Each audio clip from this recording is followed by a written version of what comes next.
ઉનાળો હજુ તો શરૂ જ થયો છે ત્યાં પાણીનો પોકાર ઉઠ્યો। ગીર સોમનાથમાં મહિલાઓ ત્રાહિમામ પોકારી ઉઠી।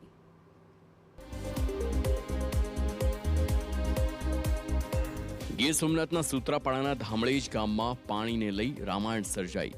છેલ્લા 1 મહિનાથી વધુ સમય થઈ ગયો પરંતુ પીવાના પાણીના વલખા છે।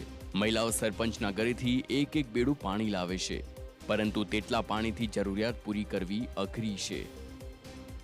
आज 2 महीना ठीक गया तो पानी की समस्या से हमारा गाम में।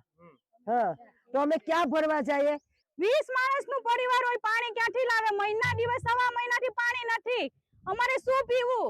ક્યાં જાઉં? સરપંચને ત્યાં જાય એક બેડું પાણી ભરવા દે। એક બેડું પાણી અમારે ક્યાં સુધી ચલાવવું? गंदू पानी पीवू पड़े, खेतरे खेतरे पानी भरवा जावू पड़े। अमे डोहा डगरा माणस क्या खेतरे पानी भरवा जाए?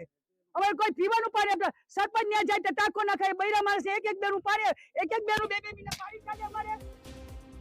તો બીજી બાજુ સરપંચના પતિનું કહેવું છે કે તેમણે અનેક રજૂઆતો કરી છે પરંતુ ભૂતિયા કનેક્શનના કારણે તેમના ગામ પૂરતા પ્રેશરથી પાણી પહોંચતું જ નથી। સિંગસર ગામ છે, પસનાવડા છે, વડોદરા છે, ભૂતિયા કનેક્શન એટલા વધી ગયા અમારે પ્રેસથી પાણી જ નતું આવતું। અમને ખાલી જે એજન્સીના માણસો વિતરણ કરે છે તો કલાકો જ ગણાવે છે કે તમને 7 કલાક પાણી આપ્યું, 8 કલાક પાણી આપ્યું, પણ અમારે 8 કલાકની અંદર 1 લાખ લીટર પાણી નથી થતું। તો અહીં નર્મદા યોજના હેઠળ 8 થી 19 ગામોને પાણી પૂરું પાડવામાં આવે છે। હવે લોકોને પાણી નહીં મળે તો ધરણા અને આંદોલન કરવાના મૂડમાં છે।